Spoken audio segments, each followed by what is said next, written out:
Hello? Can you, I can hear you, but I still can't see myself. I can hear you, but I can't see you. Okay, when you press your buttons, why your camera not on? Why your camera not working? Maybe, Let's see. maybe I need to because You said what? Oh, now I muted you. You muted yourself. Okay, you want to leave and come back? Let's see. no, don't leave and come back. This is what I'm about to do. Don't you know how like when you get a like I never been on TikTok live before, so I'm about to go to my settings and go in there and give them permission to use my camera and see if that changes. Oh, I forgot you used to work for TikTok. Okay, go ahead. Go ahead. I forgot all about the permissions. I forgot all about the permissions.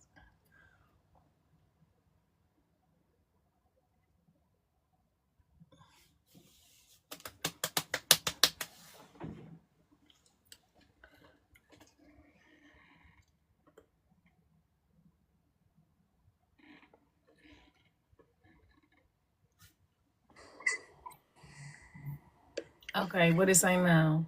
Did it get? Okay, do you want me to disconnect you and re-add Already you? sharing. No, we need to figure this out with each other. Okay. So if I did, okay, so you don't want me to disconnect and reconnect, right? No. I Why your can camera not showing though? It's showing this camera. It say can't turn on camera because Jane Doe doesn't have access to join the video. Why don't allow? live Confirm. access is needed in order to show you on video as a guest.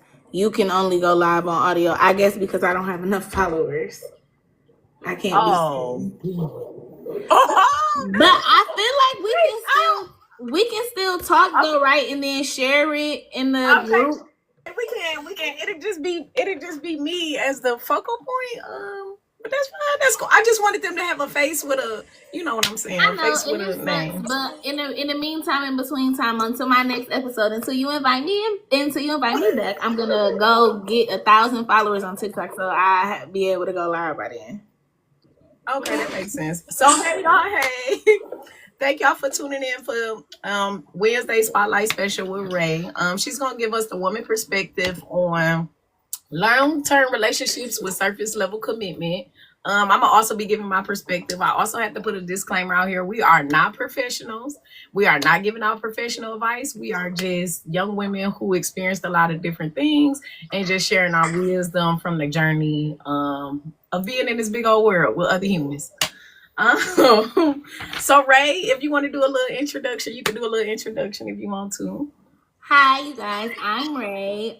I'm a 32-year-old single black woman raised in Detroit, Michigan. I feel like my demographics and my age and everything matter because it's gonna play a big role into my perspective of things. Um, that's pretty much it as an introduction. Okay. So my first question, in your words, what felt surface level and what made it feel that way? So give us a little bit of background because you're single right now. So this is a past relationship. Correct. To me, long-term relationships consist of anything over 3 years. Okay. Um, so in any of your experiences, where the long-term relationship felt surface level, why was that? Just because it was like we it was surface level just because I'm like, this is not gonna go towards marriage. So at what point did you see that happening, or is that how you went into it? I can say that's how I went into it with the Okay, person that that's I was in my long term relationship with. Yes, because this is cohabitating with somebody, living with somebody, right, right? right, Okay. right. Yeah, Pretty much, yeah, pretty much. yeah. Okay, so I went into it with it being surface level just because like he was a year younger than me and this relationship started when I was maybe 24, 25. So we're super young and I liked him for all of the wrong reasons and I knew that. Okay. And it started off extremely surface level and it grew to be more. Okay. So if it But grew then to but then it grew to be more and then returned back to surface level. Like it grew to be more. okay. And it's crazy. Okay. And Okay. it just to be honest, it grew to be more during a series of trauma bonding between each other, like me going through stuff and him being there for me, Going him through going through life. stuff. Okay. Yeah, and then it was like when we both came down, like at our median of reality, like okay, I'm not on the high, I'm not on the low, I'm just regularly going through life. I'm still looking at you like, yeah, no, I can't be with you forever. This not gonna work. Right. Okay. Okay.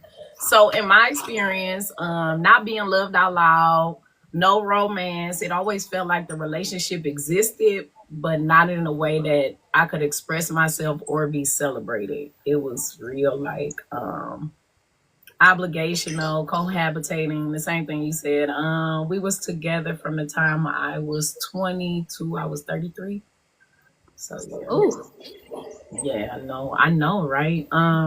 So the next question is, where did boundaries wait, because blur? I have to agree about that. Like the not, I mean, I don't want to say I wasn't celebrated because I feel like he celebrated me in ways that he knew how. But like I said, Okay, liking him all for all the wrong reasons. Like I like you because you young and you a street nigga, or and you get what I'm saying. Like, I just thought that was okay, cute back then. So it's like I feel like I got the best of him that he knew how to give.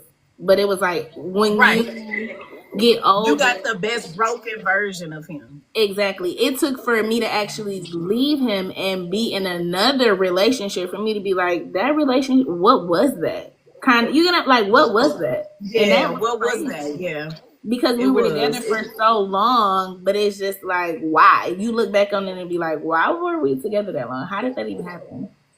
So would you say it was comfortability? Would you say it was comfortability, convenience, or just financial reasons? Yeesh.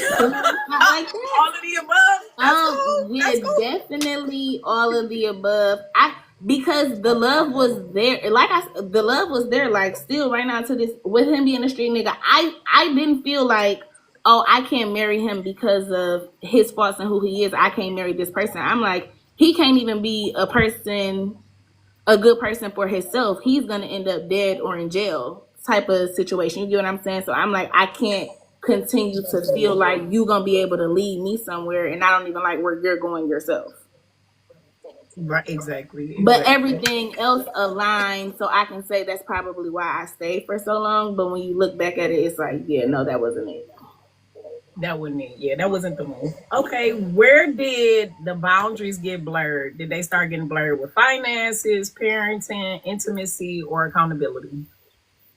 Definitely accountability. Okay.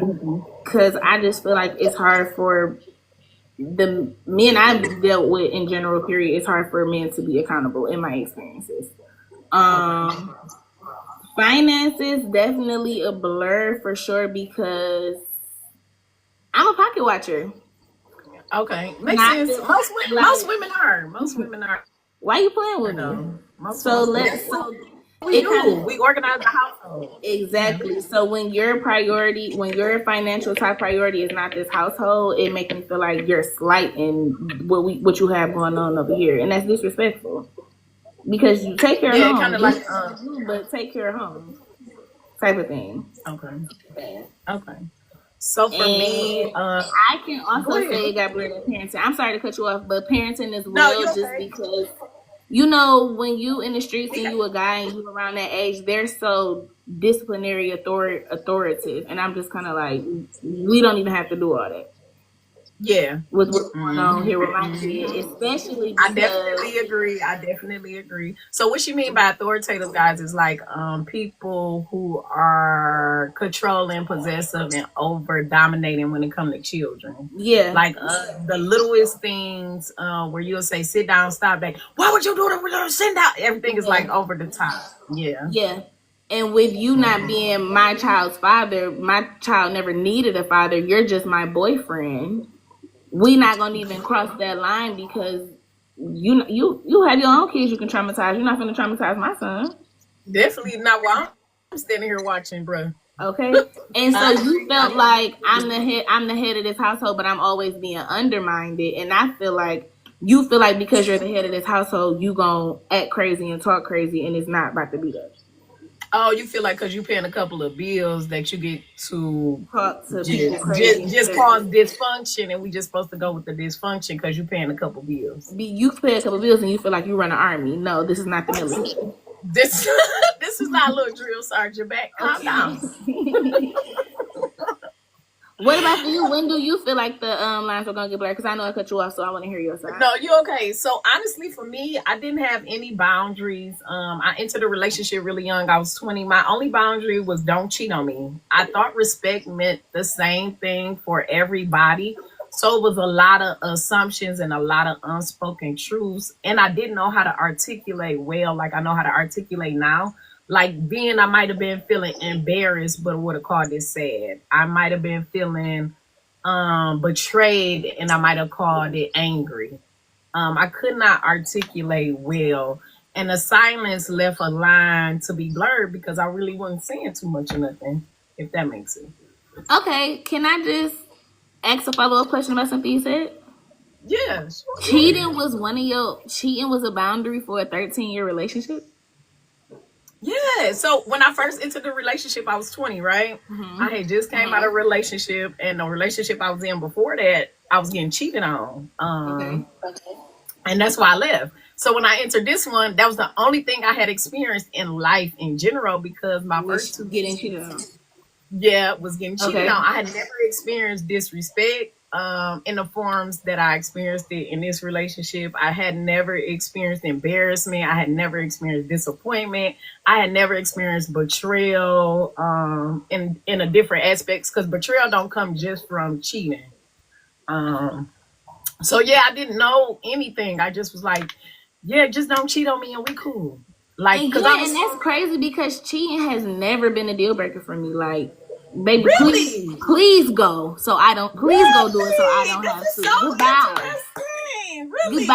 I Why? don't want because it's like I'm the type like do what you're gonna do as long as it don't make it to my front door. I have a field day. I don't care. Okay, so it don't bother your intimacy or anything. I'm just With- asking from with your point of him- view, your perspective. With him, it didn't because let me tell you, I never expected exclusivity, if that's the correct way to pronounce. I never Okay, expected so that from him. you went into agreement with him being who he was. Like you really accepted that man for who he was, so you was not really disappointed or hurt by some of the outcome because some of this you accepted early on. Correct. And it wasn't Is even that like what an you- agreement, like he Okay. said it like, oh, I'm a mess with other females. It's just kind of like something we Yeah, it just was like silent unspokenness. That's all I'm Yeah. saying. Yeah, like it was unspoken truths that was going on in the midst of the relationship, but I had no knowledge.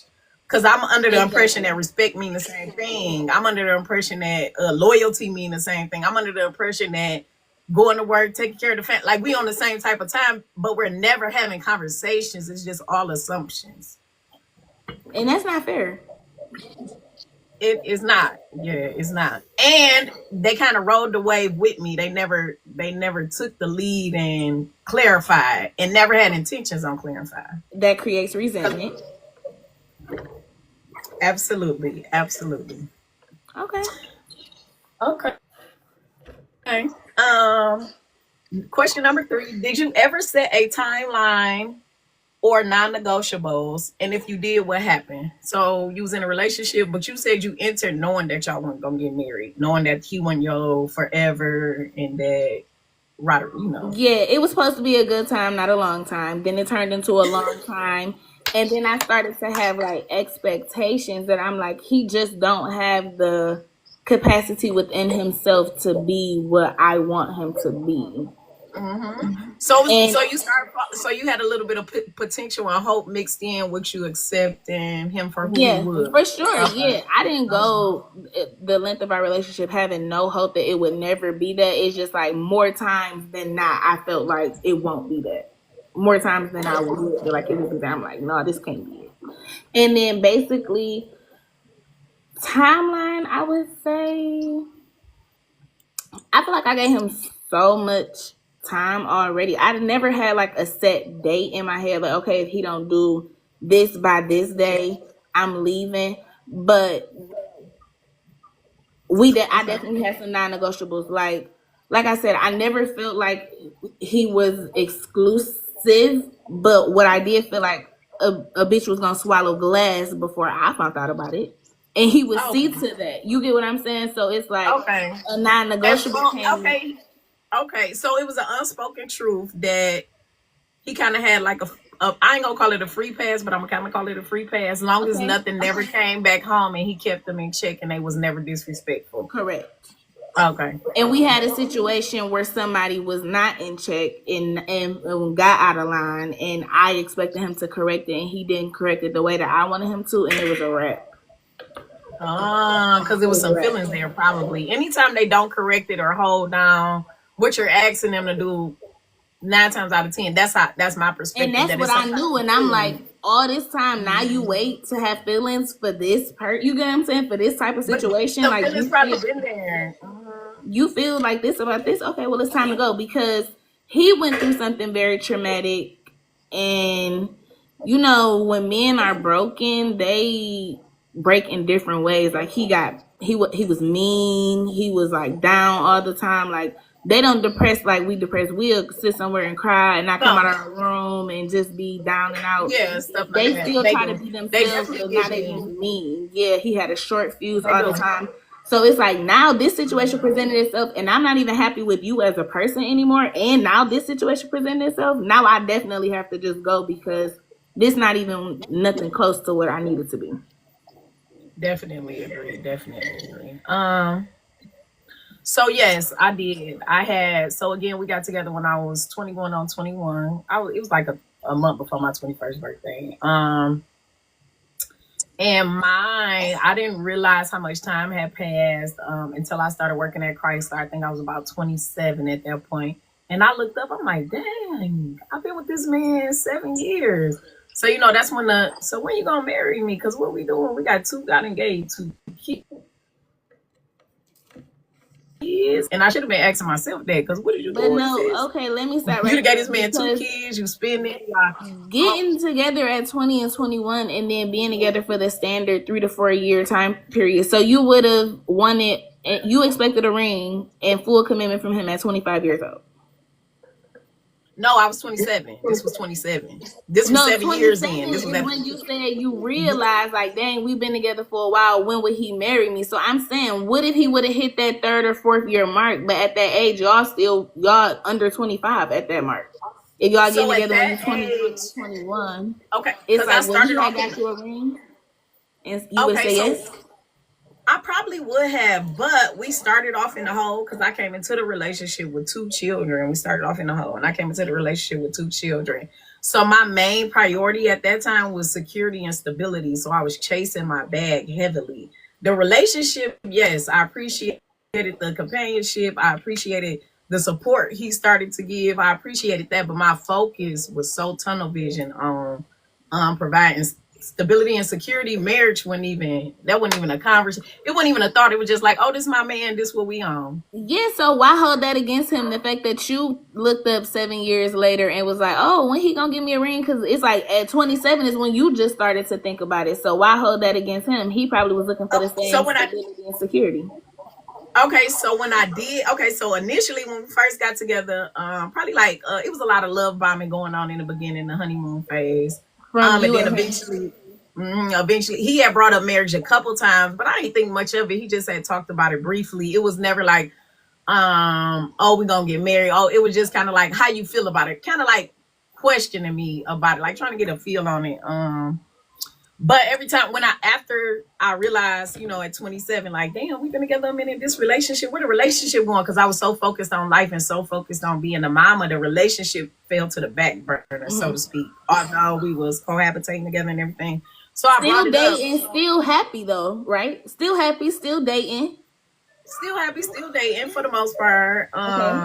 And I would bring it up when I brought it up the first time. It was okay once our communication get better. No, it was our finances. Once we get financially stable. Okay, we need to be financially stable. Boom, went and bought a house. I was a homeowner, honey. How much more financially stable can you get with 3 kids under 7 in a home at before 30? Okay. So then after that, it went from financial stability to the goalposts kept moving, like, oh, our communication ain't good. I said, so that's when I started saying nothing is ever gonna be perfect to enter a marriage. You've been with me almost more than a half of a decade. So at what point do you feel like I'm your person? That kind of makes sense. You done gave me kids, you done created life with me. We've been living life together. We ain't cheated on each other. We ain't really got too much turbulence. Our biggest issue was respect on both ends, though. Respect on both ends was a big thing. So it's kind of like you feel like him proposing. So what y'all going through together in everyday life, being together for this half a decade and all this type of stuff like that, that's not proving that you already his person. Y'all having a marriage license is gonna because remember, he didn't love me out loud, and it was no romance. Okay. So no, you didn't say no romance. I said still happy and dating. See, in the beginning, the first question when I said not being loved out loud and no romance. Oh, okay, that's not okay. That's not good. That's not good, honey. So wait, when I asked you who the love bomber was coming from, the love bomber was coming from your end or his end? No, from his end. So what I mean by love bombing, words. It was a lot of words. Like the I love you, the all in my skin, the where you at, what you doing. I had never had nobody be that affectionate towards me or care that much about me or my well-being. I didn't look at it at love bombing or control tactics or stuff like that in the beginning. I just looked at it like, oh, he really liked me. Somebody who finally liked me. Those things don't equate to loving out loud and being romantic to you? No. Social media, I always would post him, always would post our kids. His social media dry, baby. Nothing on there. Not me, not the kids, not nothing. Okay, that's the love out loud part. Where's the road? Like, did he compliment you? In family settings, sometimes I would get embarrassed in front of family members. That's not loving me out loud. Yeah. Affection, public affection, not really. Minimum, very minimum. It was a lot of yeah. Well, I don't know, because I've experienced you around him in a relationship though. And what I remember, it was, bae, and I'll be home in a second. Do you need anything? I'm calling to check. I was always like that. Always. That to me, I got that from both sides. I got that from both sides. Yes and no. We pretend to be well. That makes sense. I mean, this is not a pretend. This is a everyday at work. Why pretend at work? Yeah, it's not like I was at the house in the living room I wouldn't say on a holiday. Like people pretend to be well, if that makes sense. Like, yeah, we would have our up and downs, but most of the time it was me backing down. So the downs would, that makes sense. So like, say if we got into an argument and I know he's wrong and he got struggling with accountability, etc. Just to keep stuff kosher, I would go against myself a lot in that relationship. Okay.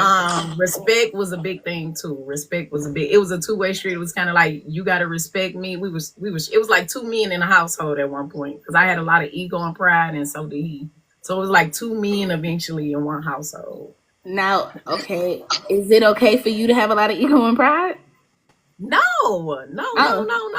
He's not supposed to have a lot of ego and pride either. But he's not. But that's a more so of a characteristic of a man. It is. But it has to be in check, and it has to have some type of balance to it.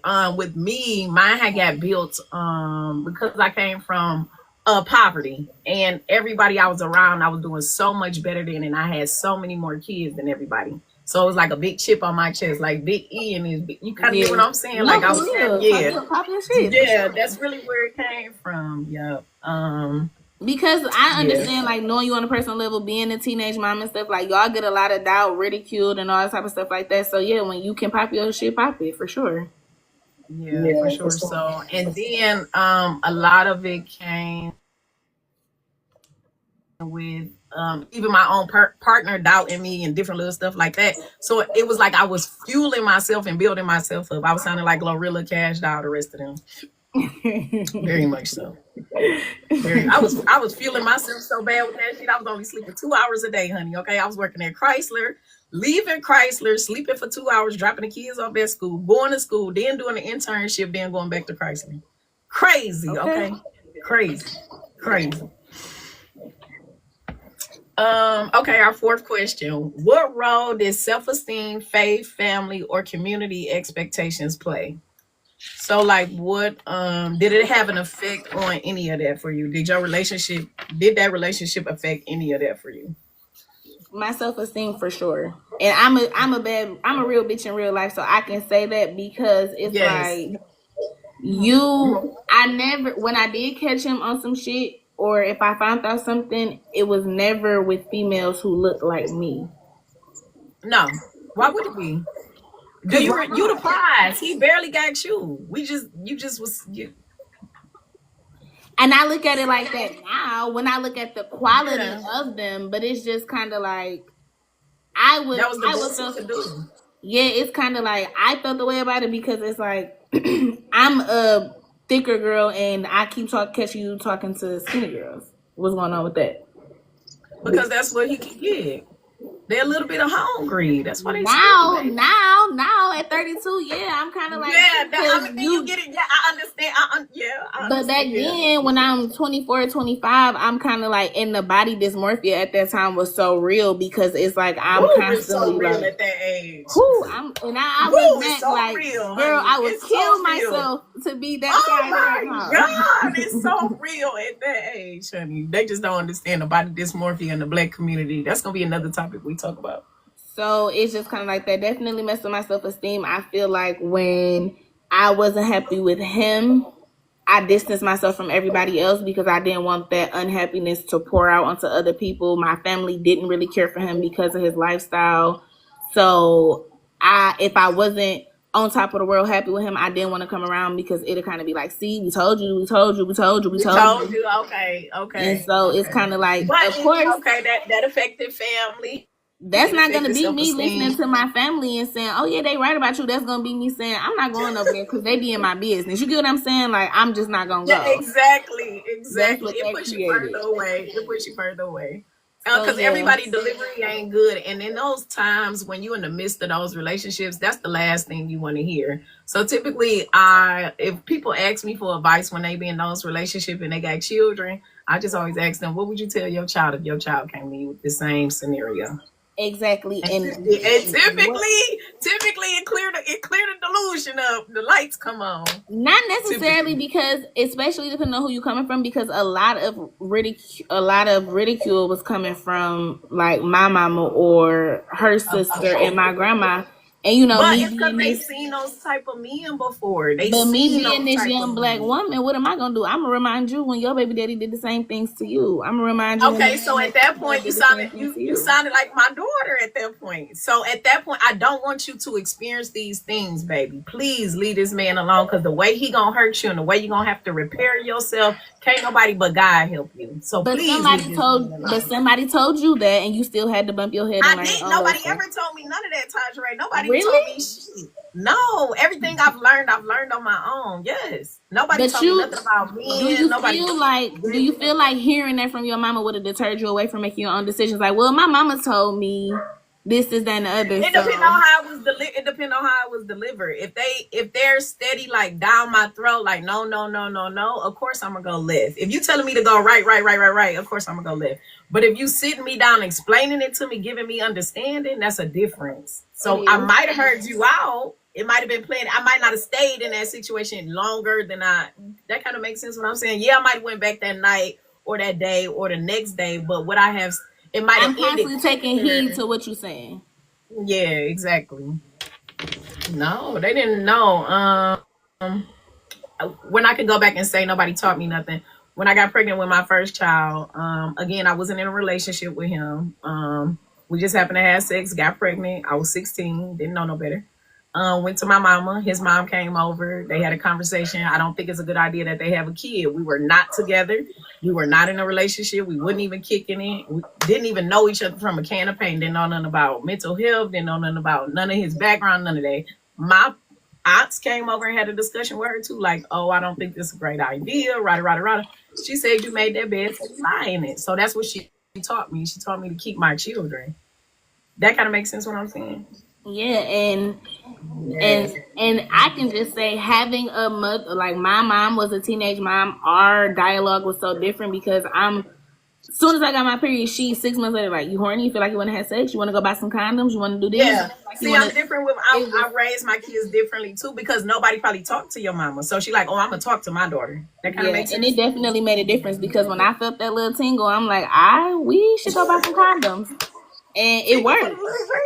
Okay, it worked. Like, and it works. It worked. I do not care what nobody say. None of my daughters been pregnant. I got a 20-year-old, an 18-year-old, and 13-year-old. Nobody been pregnant. Ain't nobody had no abortions. Exactly. My pregnancy with Tyan was my first pregnancy at 23. I went to my mom when I was ready to have sex. She bought me some condoms. I say I want to have sex more than condoms. I need birth control. I got on birth control until I wanted to be off. It was simple. Not simple, because a lot of my peers. Guess what it was? A necessary but uncomfortable conversation. And it wasn't even uncomfortable really because we talked about it so much. So many of my peers felt like, you gonna tell your mama? Like, they felt like they had because but they didn't have that same relationship, and that's always because a lot of parents put their trauma onto their children, and I never did that with my kids. Just because I experienced that in my childhood and I went through that do not mean that you're gonna do the same thing. My daughter's friends, the one that's off in college now, the 18-year-old, her friends call often all the time, like, yeah, my mom is this, my mom is that. And I'm like, it's probably something she experienced. You don't mean no harm. You know what I'm saying? Just kind of, and I'm younger than most of the parents too. So a lot younger than most of them. Most of the parents in their 50s. I'm in my 30s. So they coming from another time where they can't really express themselves like those. I'm not the women in their 50s to 60s. Those women are bitter and mean. Like, they are very the baby boomers. I was raised by a baby boomer. They definitely bitter and they definitely mean. Definitely. Okay, so my answer for number 4 is it touched every part of me. My self-esteem, like I said, I began to operate out of pride and ego, and not out of authenticity. My faith staggered a lot because I was going against myself on a lot of things, and my past will be weaponized against me. So I would enter relationships or talk to people, and they'd see me with 2 kids at 20, like, she just be out here having sex. You know, sex. I was 19 with 2 kids, 2 newborns. Sex.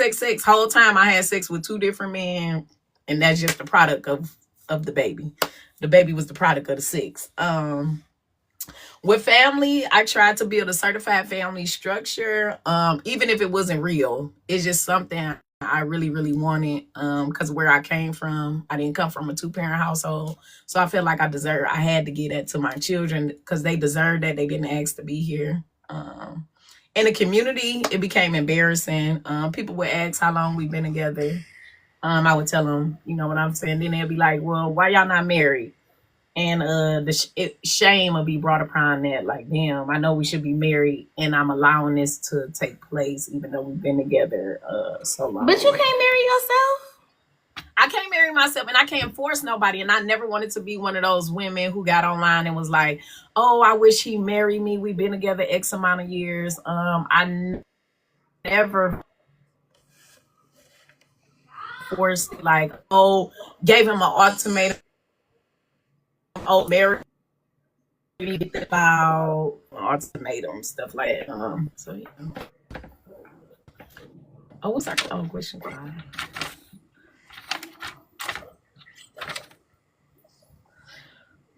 Okay, so question 5 is, what did you learn that might help other women be intentional from the start?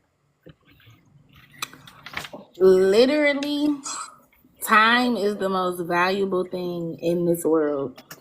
Spend your time. When your mama tell you in your 19s and your 20s, you don't have no boyfriend, that's just your little friend, and to focus on yourself, she is not hating on you and that man. That's me. Say it again, Tadra, because that's me with them girls. Say it again, please. Don't go try to get no apartment to stay with that man. Stay at your mama house. Save your money. Buy you nice bags. Buy you nice belts. Buy you nice clothes. Move out to their 25. Y'all can't move out Because together. baby, all I did was start over. I had my one kid. I learned my lesson. I got through to the wolves, chewed up, spit apart, and came back home with my mama. Like, and I'm not going. I'm going from As you her house. should. I'm going from her house As to you my should. husband's house because As you what's not should. going on As here? you should, honey. As you should. Just be very intentional with your time. Like, if you date a man, even if you want to love him all you want. Just make sure you're loving yourself more and putting what you want to do first. You want to go to school. You want to work 3 jobs. Do it. I don't want to tell you not to have no kids because a kid wasn't a product of that relationship. But if you could deter away from not having no kids, put that off as long as you can. They coming out with all type of science. You can have a baby when you're 85. Okay. Please, just spend your 20, 25, 26, up to 26. Just do, wait till you 26 to when you gotta be off your mama health insurance to start trying to do your own thing. Yes. So, the advice I would give is for the girlies who are under 30. If you under 25s, please stay at home. Get your credit together. Like I tell my children, working on their credit, working on budgeting, working on shopping, working on how to live by themselves, be self-sufficient, all that stuff before when they leave, I want them to be buying something, engaged or married, something like that. I don't want them leaving and renting on a little apartment. No, I want you to have a foundation because you got a credit, you got a career, you should be fine. I will always say ask questions. I was always afraid to ask questions and I never had conversations. Ask those questions. Ask them what their expectations are because you might be entering something and their expectations might be here where you can only provide here or vice versa. You want this, but they can only provide this. Always have them conversations about expectations and no sex. Just hold tight. Just sit on it. Just sit because as soon as you start doing all that, they start tripping. Just sit on it. They start kicking. Just sit on it. I'm still so scared to ask questions at 32. Like, I get uncomfortable and tense up quick with a man because it's like I want to know, but I really don't want to know, and that's just me not being comfortable with rejection and not hearing what I want to hear. But sometimes you just need to hear what you want to hear to get it over with. You do. You absolutely do. So I always say ask questions because if we can get naked, I need to know about your childhood. I need to know if you miss birthdays, if you miss meals, if your lights and gas was cut off.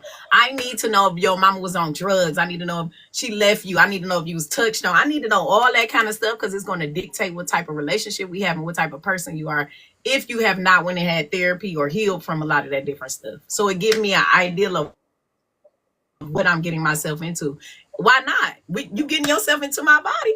We might as well. Let's talk about it. So you feel like if it's that's fair too much for for them you, to ask the same questions because women tend, absolutely. statistically, women experience more trauma than men do. So before you're sexually engaging with somebody, you're okay. Really? I disagree. Yeah, I disagree that. I mean, even though it's a statistic, I still disagree with that. Just from the stuff I've witnessed and experienced, a lot of men aren't vocal and don't even know they're traumatized because they come out the womb naturally confident. Think about your baby. He came out the womb naturally confident like that. They come out like that. Somebody breaks that in early childhood and it never gets repaired. That makes sense what I'm saying? Yes, and that's sad. I never looked at it like that. Yes, it comes your baby with a little girl because you don't have a girl yet, but I know you got god kids and nieces and probably not nieces, but you know what I mean. Mm-hmm. Those daughters you have to pour into. You have to tell her she a pretty princess. You got to get her little nails done, buy her little purses and little trinkets. Boys, they can have on a t-shirt with holes in the shoe. They don't care. They self. Your son is himself regardless of what he got on, where he come from, and that's the way you pour into him. A lot of these mamas was making these little boys better versions of their baby daddies. So a lot of these guys are traumatized and been around a lot of toxic women and seeing women play men for money. So they get out here in the world and be like, oh, ain't no B gonna play me. Ain't nobody gonna play with me. I seen my mama and my aunties and a lot of them are traumatized severely. I feel like they just don't talk about it. A lot of men like to feed off the trauma of the masses. Like, some of y'all don't even have money to even be worried about being used for. Like, relax. Girl, I get tired of making that post. The $1 million man. The $1 million man.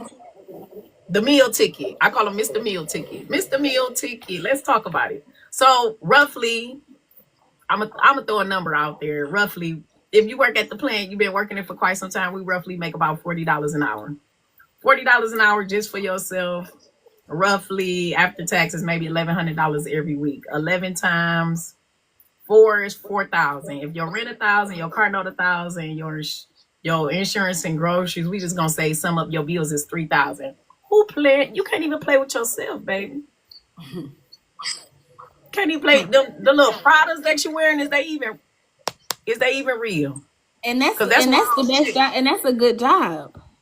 And That's a good job. And that's a good job. So imagine the ones Uber, DoorDash, and can I take your order? Or even the crazy people living beyond their means that don't know they rent not supposed to be over $1,000.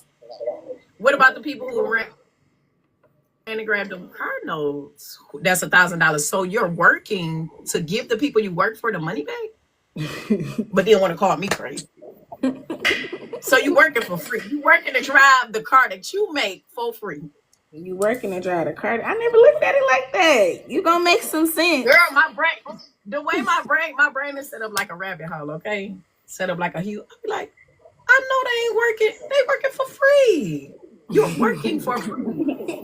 You working for free. You signed the contract. That said, yeah, give me this. Don't check my credit. Y'all can keep one whole check. I'm good.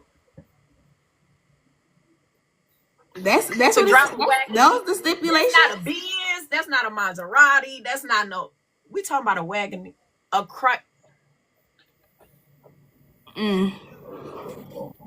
to pull up to your where you paying rent at probably $1,500-$1,700. So we already in the hole $2,700. And you got 4,000. Okay. And that's sad that that's our reality of our economy, because we can't do anything about our wages, and that it take a 2-income household to really stay afloat. Like, you can live off one household. I mean, you can survive off one household, but can you really live and enjoy your life off one? No, you cannot. You cannot. You'll be in survival mode. And the way the economy is going, I'm surprised there's not more people in survival mode. I'm so happy I'm out of survival mode, because, baby, that relationship I had with money was crazy. I was a dollar belly. When my money was high, my attitude was high, everything was good. Money was low. I was around everybody. Don't talk to me. Don't look at. Don't say nothing. Bet I drop a pin in here, I'm gonna go crazy. Man, because even the employer that we met at, like, we was hungry to even be in there under the job conditions. Man, and then when I was looking at them like that, like, y'all really taking this serious? I ain't taking this serious. They playing with themselves. Do y'all see the work conditions? If I call OSHA, they'll shut this bitch. Stop playing with them. You always have that attitude, like, y'all better stop. That's how I be at that plant on them people. They be tired of me. They be like, hey, Holmes, hey, just long as when you come over here, you come correct. I don't care. Y'all can say whatever y'all want to say. She don't be playing. You right. Okay. And don't. No, some of the people had turned them jobs into careers, though, honey. They was in there. I was like, so you think this the best you can do? Also, you a functioning depressant. That's why you in here so angry. Makes sense. Cause I wanna ask you a question, but do we got a time limit? No, we ain't got no time limit. Okay. So you've been at the plant for a while, and you trying to get out of the plant. So I got a lot of stuff going on. You know, I always have a lot of stuff going on. A lot. So right now, I just wrote book number 2. I ain't published those yet, though. I need to find an illustrator real bad, just like I need to find somebody technical for this. Because I would be open to meeting. I know you said your phone was breaking up earlier, but we can talk about that later. But I would be open to meeting at a little studio and doing some studio time, or coming to where you at and getting us in a little production. I'm open to that. Yeah, that's fine, because I looked up some offices and they got some stuff. And then I did the skill trades thing, and then I think I'm gonna take some union classes. And then I'm doing the podcast thing, so I'll be having a lot going on. I'm busy. I do. When I finish the skill trade stuff, I'm on the list for that. So hopefully they call me for that. Union classes started the 23rd or 25th of October, so I'm probably not gonna do that until January. But do you feel like people who get content with the wage at Chrysler, because like we just said, making $40 an hour is good money, and it's it's good money to have in an economy. It may not be the best to function, because it's like we got a lot going on right now with groceries, but Yeah. Do you blame people? Like, if somebody is content and just happy getting that, is that a bad thing? No, because everybody got a different calling, a different purpose in life, and different things. So, like for me, what used to upset me was seeing potential. I can see potential in people, so it's pretty much like what I would do if I was in a situation. My mind worked like a chessboard, so to speak. Like a lot of, I have way more logic than most women, if that makes sense. Mm-hmm. That's probably why I was like two men being in the household. So for me, no, if I can see that you got potential beyond what you're doing, it used to disappoint me. And then sometimes I try to befriend you and talk life into you a little bit. And then sometimes I just be like, damn, yes, you know what I'm saying. How can I describe it? You ever met somebody like we didn't work with and they can cook real good? And at that point, you can cook real good. What the hell you answering phones for? Go open up your own restaurant. So I'm about to put that bug in your ear. Hey friend, go open up a restaurant. You good at this. That kind of makes sense. Yeah. Yeah. And I feel like you are naturally good at that because I feel like you've been doing that since maybe even before you knew that was your calling, because it was times when I was a new mom and I remember you pulling up on me like, you got this, because I was going through it like down and out. You like, you got this nothing, it's light. Everybody be down, you'll be back up. It's just a part of life. And it was so easy. And I'm looking at you like, well, it got to be true because she got 2 kids at this point. I want to say you probably had 3 kids at that point. Yes, I had 3 at that point. Yep. I think that's something that I always did. That's how I was groomed though. I grew up in a I'll say Christian based household. We went to church, but she wasn't super religious, but she raised us very Christian. Like I couldn't listen to secular music. I couldn't watch rated R TV. She made us play chess, made us read. It was a lot of structure and a lot of stuff like that. So I never fit in and I was always kind of like set apart, so to speak. So the stuff that entertained and thrilled the simple mind children, I used to just be like, they don't even look fun. Why that's fun to y'all? If that kind of makes sense. Mm-hmm. Yeah, I wouldn't. Yeah, even though we grew up smack dead in the middle of the ghetto, I grew up on Dre Road to Evergreen. I never knew that y'all used to. I never knew that your mama was that strict. Yes, I couldn't have a boyfriend. I couldn't talk on the phone. Even the girls, I couldn't talk to boys. So when I did have my first interaction, that's why it went like that. He was able to come because it's so escalated. Like, oh, I'm out. Let me do this. Let me hurry up before I got to get back home. I want to see everything at one time. Let me see what all this about. And it wasn't that. It wasn't even that because we went to the movies, went to AMC at Fairlane. And I had to take all my siblings and my niece, and we came back home. We would talk on the phone because I was sneaking on the phone, honey. I would unplug the cordless downstairs and bring the cord. We stayed in the Colonial, and I would take my cordless upstairs and be on the phone whispering. Of course, they gonna whisper with you. They trying to get some coochie. So, and that's all he used to talk about. And that was my first time ever talking on the phone with boys for real. And I just used to be like, okay, if I give him some, he's gonna shut up. That's how simple minded I was. That's how because I wasn't exposed to nothing. I didn't know nobody. I was 16 thinking like this. I was fed a lot of delusion in Disney. My mama fed us a lot of white picket fence. So when we got out there, we thought the world was fair and equal and everybody loved everybody because that's what she fed us. That kind of makes sense. Yes. That's why I always gave off like those Tinkerbell vibes and people thought I was dumb and dingy. And it wasn't that. It just was I was raised to have like a good heart, so to speak, if that makes sense. Yeah. I'm just glad I never ended up in like the wrong hands. Thank God. Child. Yeah. Thank God I ain't out here on drugs and selling my little cat. Cause child. It happened to so many of us. Oh my God, so many. So fast. They be down that road so fast. I'm so fast. But like you said, you had the logic behind it. You wasn't out there just if she would have kept y'all that sheltered and also uneducated, you would have been green to a nigga.